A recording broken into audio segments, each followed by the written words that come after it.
The following is a Comfortably Zoned Radio Network production.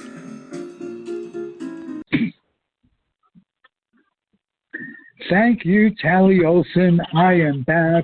You are comfortably zoned with me, Ralph the Tyko, the Tokin Jew, in Alameda, California, right across the bay from San Francisco, across the moat from Oakland, and enjoying the company on the phone with one of my closest friends and the only person from the Comfortably Zoned network that actually lives, at least part-time, in Alameda. Welcome back, Jerry Feitelberg.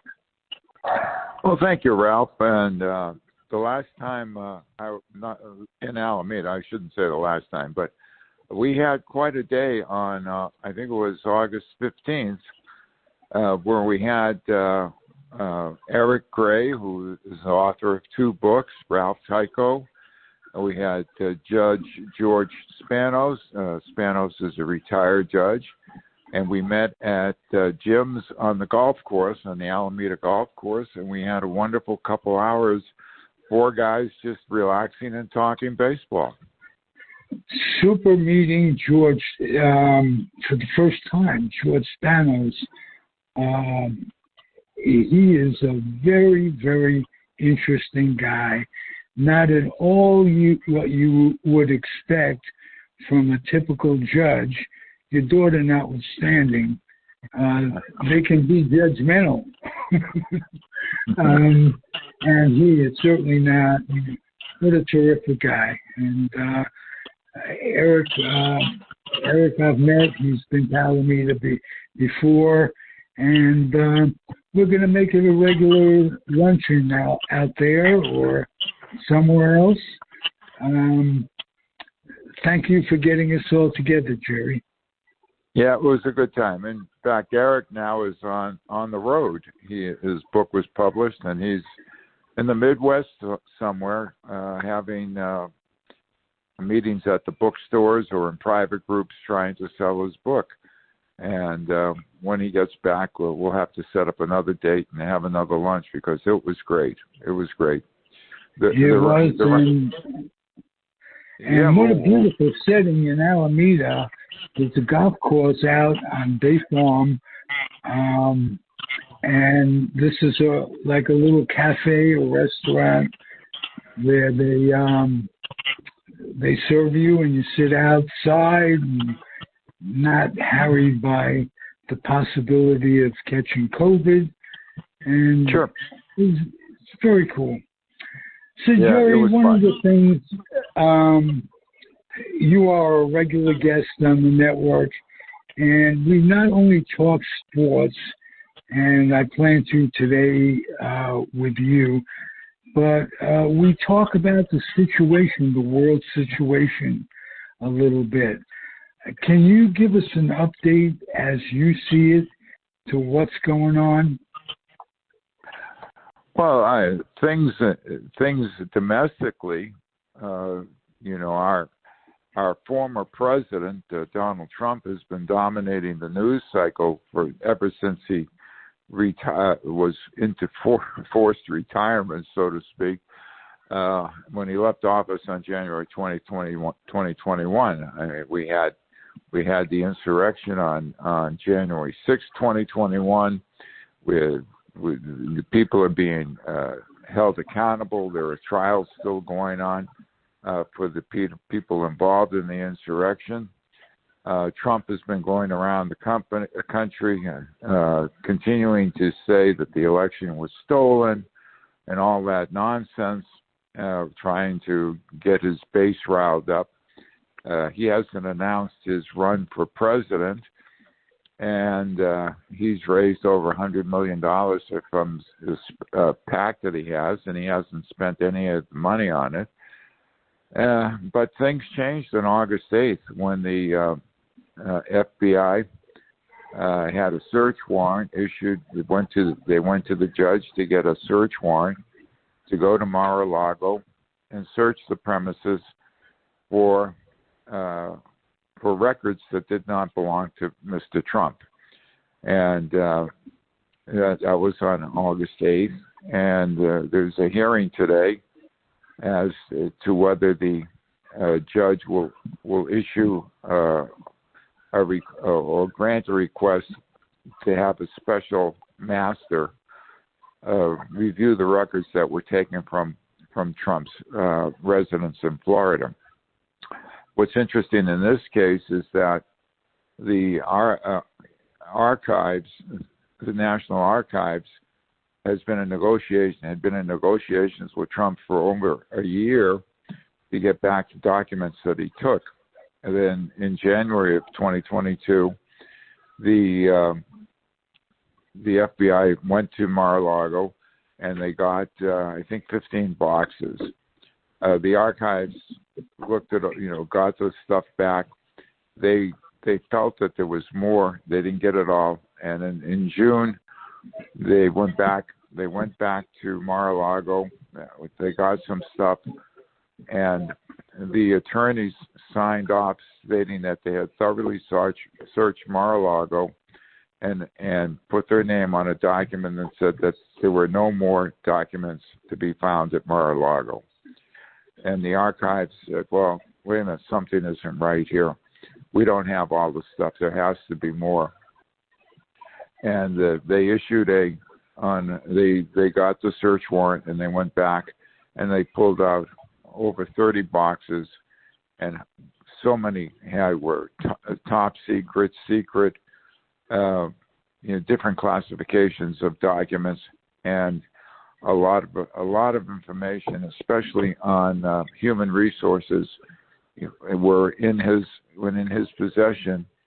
And of course, Trump was screaming that they raided it, that the FBI was planting it, they're trying to get him, they're framing him, which is all total nonsense.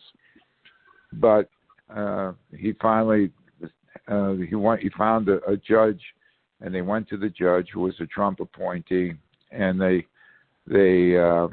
about a week ago said that they filed a brief with the judge, and she said she was leaning towards granting them their request for a special master.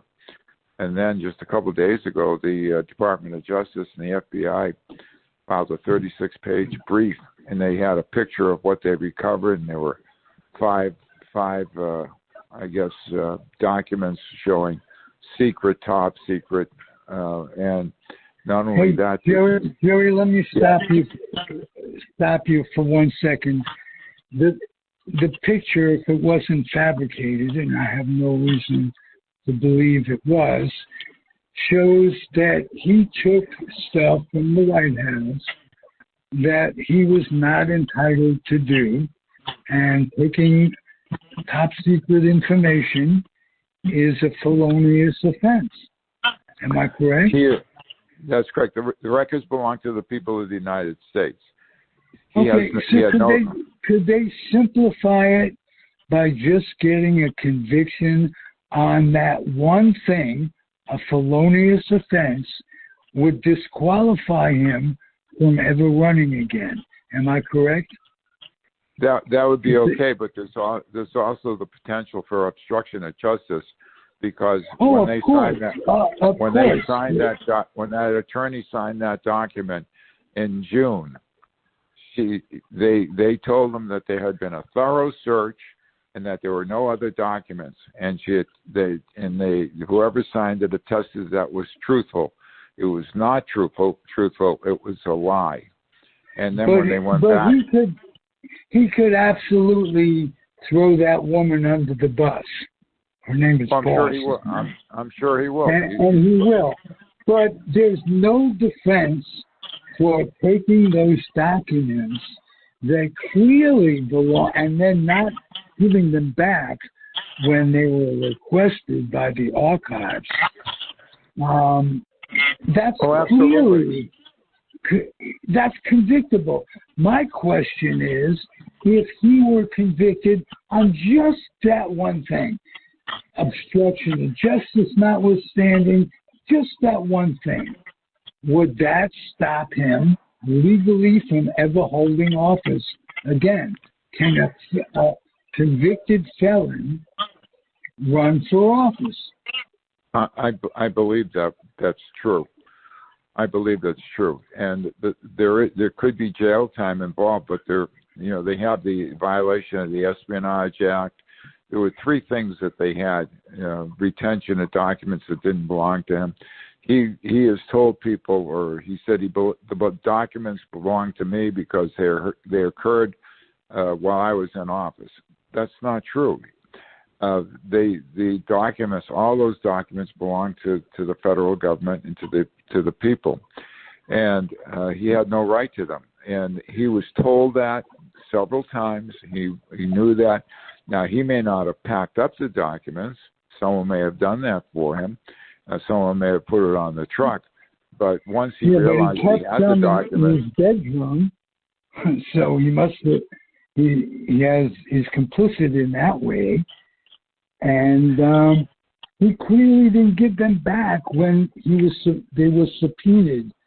Exactly. The first time they lied. Yeah.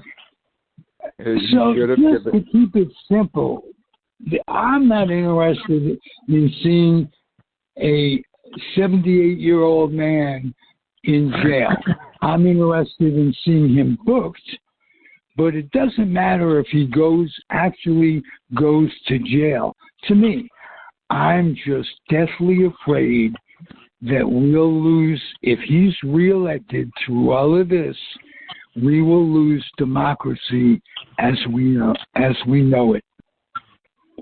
Yeah, yes, you're right, because it'll send a message that presidents can do anything they want at any time, whether they're in office or out of office, and there are consequences for their criminal activity. Do I want Trump in jail? If what he did is so severe and it warrants it, of course. Will they go? Probably not. They probably will come up with a plea deal that he will admit to doing all these things in exchange for never running for office again. Well, that would be checkmate as far as I'm concerned. Of course, we don't know what we're going to get from there. But the other side of the coin, will he be able to go around the country and hold rallies for other people, raise money for them, even if he's been convicted? So that has to be determined too. So we'll have to see how that plays out. But the most important thing is, number one, getting the indictments. And there's so many things going on. You got the special grand jury in Georgia moving along. Senator Lindsey Graham was ordered by the court today. He must testify. The court put parameters on what they can ask him. When he goes to testify, he has to speak about what he said to Raffensperger, and they're going to probably limit it to that. But he still could take the Fifth Amendment. We don't know at this point in time. And that's a special grand jury. They cannot indict, but they can hand their findings over to a grand jury that I'm sure that Fani Willis is going to convene in probably in January, and then they'll get some indictments down in Georgia. And they have that hour-long phone call where Trump said, "All I need is 11,780 votes. Can you find them for me?" That conversation where they try to overturn the election.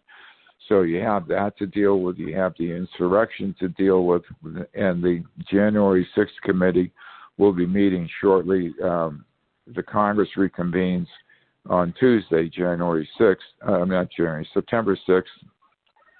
And they'll probably have one or two more hearings in September before and issue a preliminary report. And the other thing that's going on too is the elections are coming up on I think it's November 8th this year, and all the houses and all the seats in the House of Representatives are up for election, and I think 34 senators are up for re-election. And the things have changed because the Democrats looked like they were going to lose a lot of seats because high inflation, the gasoline prices were up, food prices up, but that seemed to moderate a little bit in the last couple of months.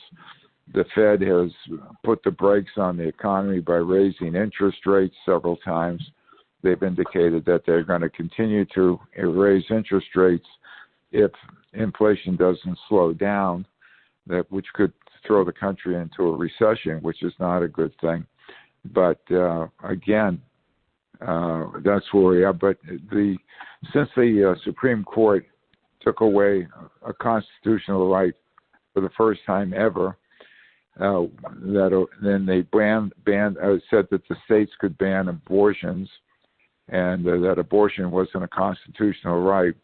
Women's freedoms have been restricted, and we've seen results, especially in Kansas and in congressional races across the country that went to fill vacant seats in the House.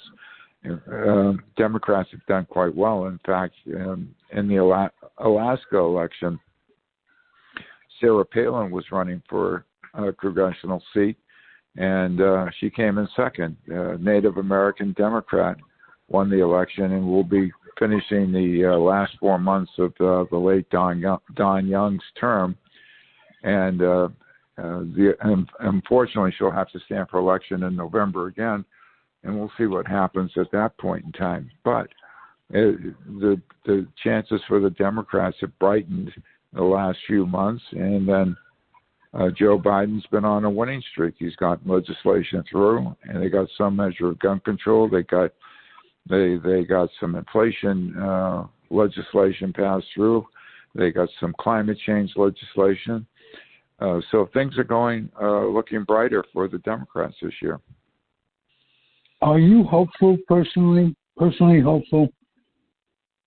I'm encouraged, but I'm not. I'll hold my breath. Okay. It's the stickiest time of my life.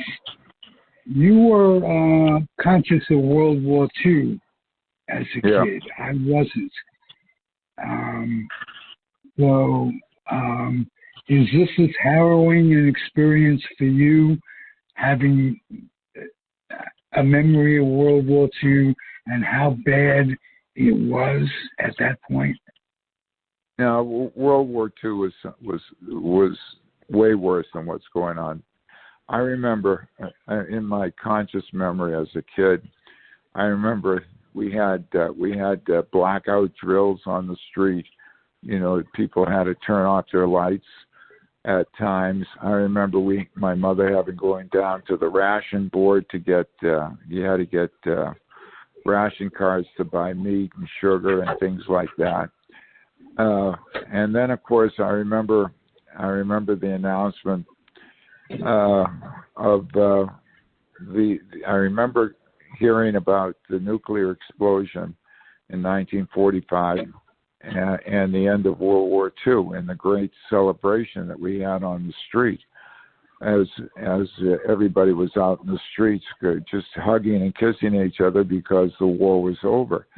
I think we had 16 million men people that were in uniform in World War II, and we lost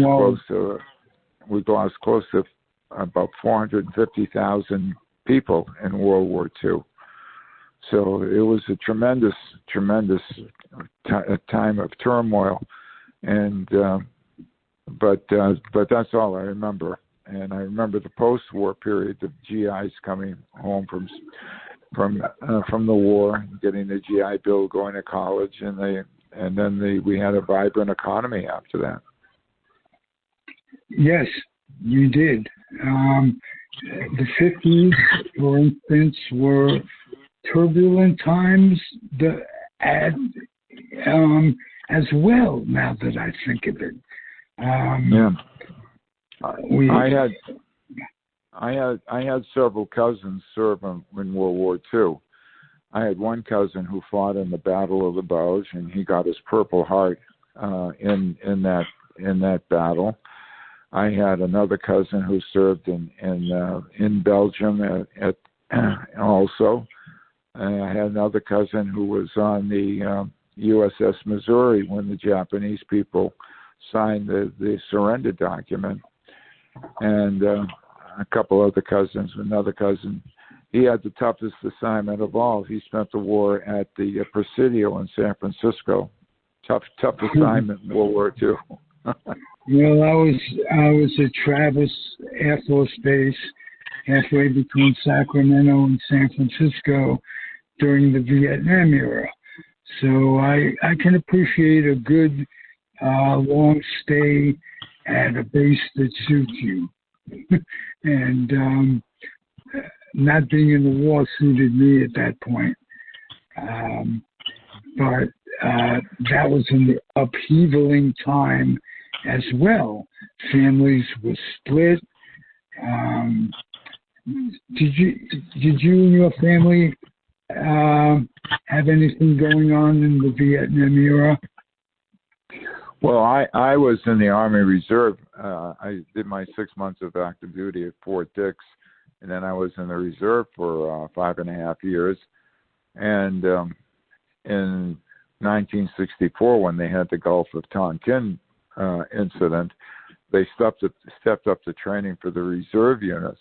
And I was in a medical supply depot, and we'd have our meetings at the Boston Army base. And we would meet once a week, and the training sessions went from 2 hours to 4 hours, and we had one weekend a month that we were in training, and we were able to move supplies for 250,000 men in the field. We were attached to a MASH unit, Mobile Army, hospital. So we were prepared, and I thought for sure that we were going to go to Cam Ranh Bay not Da Nang, but one of those places in Vietnam if they needed men, because we could do all that stuff. Fortunately, they didn't call up the reserves in those days, so I ducked a bullet. And then when I got and Vietnam was heating up. So I was very fortunate when my 6 years of military service was over, that I got out unscathed. Now, and one of our friends who lives in Daly City, he served in Vietnam. His father had been in the military in World War II, and he was serving in Vietnam, and it was a harrowing experience for him. And they would be in Saigon, and the people that were serving them drinks and cutting their hair might be in the daytime, might be Viet Cong at night. They just didn't know. It was spooking. And a lot of times they got through the tenseness, and he doesn't talk about it too much, but a couple of things how they got through is they had a good supply of marijuana, and so they would smoke marijuana and it would ease the tension for them. And they did have one. He was saying they did have one harrowing experience that he did talk about. They were out in the field on patrol, and they spotted the VC coming their way. They were outnumbered by the VC, and they just went silent. If someone has so much as coughed or hiccuped or sneezed, they were done for. But they were able to get through that experience without anyone getting killed. And he earned a Bronze Star in Vietnam, but he won't talk about it. Just amazing. Terrible time for these people. Well, I'll tell you what's a terrible time, and was for me. I joined the Air Force, was stationed in California, and because I joined, my best buddy, who does a podcast on this network with me, we were friends in the second grade, Marty Rose. Marty joins the Air Force, and instead of being in California, he was in places like Texas,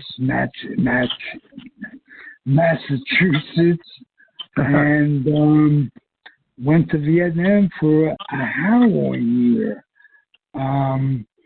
He wasn't in combat, but there were several times when they had to go into trenches, and you're always worrying about mortars and what have you. And Marty faced some ill effects of Agent Orange. Wow. And so it was the worst of times for a lot of people. Thank God he made it back in one piece. But anybody that thinks war is glamorous is an idiot. It is. If you're in combat situations, it's hell on earth. You don't know if you're going to survive, and you don't see the bullet when it comes. It just hits you. Yeah. Or you get a mortar explosion. And it's frightful. And all these people who want the United States to go into, when we went into Iraq, and I thought that was the wrong thing to do. When we sent the soldiers over there, how many people did we lose in Iraq and in Afghanistan? And how many lives did we take? It's just not a matter of we losing lives. It doesn't set a good example to the world that we're in there on false pretenses. No weapons of mass destruction were ever found. And killing a bunch of people. That's You said it best, Jerry. There's no glory in war whatsoever. There's no glory in war. And when we send these young kids into battle, the 18, 19, 20-year-old kids to fight to take care of the problems that the elders can't solve, and it's unfortunate. So that's why we need responsible leaders that when we get involved in these situations, we have to make sure that we don't send the troops in like we did into Iraq under a false pretext that somehow and those leaders are hard to come by, because look how we got out of Afghanistan within the last year, and that was disgraceful. And if it weren't for so many other things going on, that could cost Biden the re-election. And by all rights, really, he doesn't deserve to be re-elected. Hopefully, someone else will run as a Democrat. And hopefully, like we talked about, Trump won't be able to run, and he'll be on house arrest and won't be able to go out and campaign. And the Republicans that are well-meaning conservatives can get their balls back and take the country, stop the country from losing democracy. Oh, absolutely. If Trump were to get reelected, he would be so vindictive. He'd be going after, he'd be jailing people indiscriminately, and it would be the end of discrimination. There'd be no due process. It'd be just unbelievable. And he'd appoint all these people in there that would do the same. And people are fighting for the soul of our democracy right now. You don't want people like Marjorie Taylor Greene or Matt Gaetz or Paul Gosar and all these people in positions of power. They're just unbelievable. And whatever happened to discussion, to debate, where you present your side, the other side presents their side. You do it in a logical manner. You have pros and cons. You put it out, and then you don't rig it so that there's minority rule, which the Republicans are trying to do.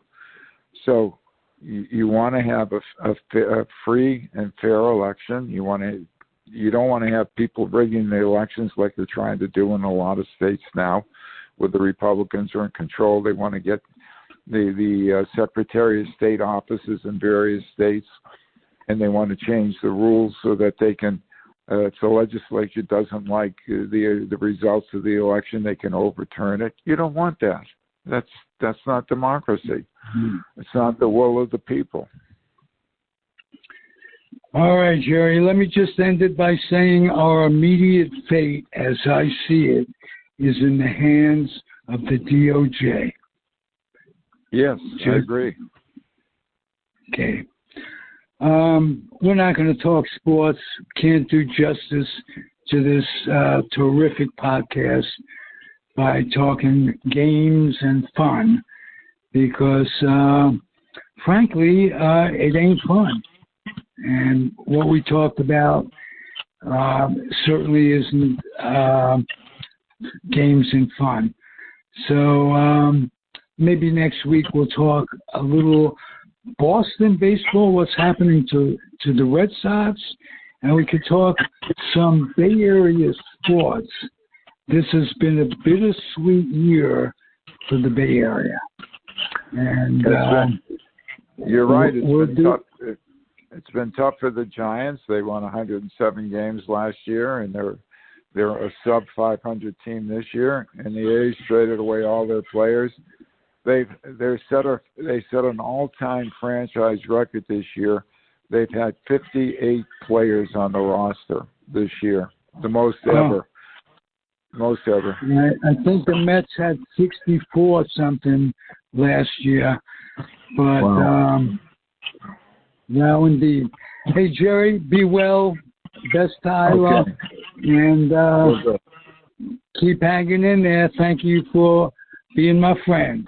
That's all we can do. Take care. All right. Thank you, everybody, for listening. Comfortably Zoned Radio Network. I'm Ralph Tyko, the Tokin Jew with an I. And I'm in Alameda coming at you with interesting people. Jerry can't be topped. You're terrific. Be well, thank everybody.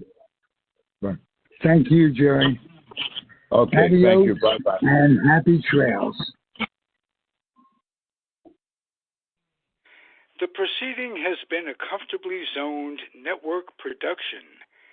You are advised to keep your dreams wet, your humor dry, your children and grandchildren out of military recruiting offices, and off the laps of clerics who wear dresses.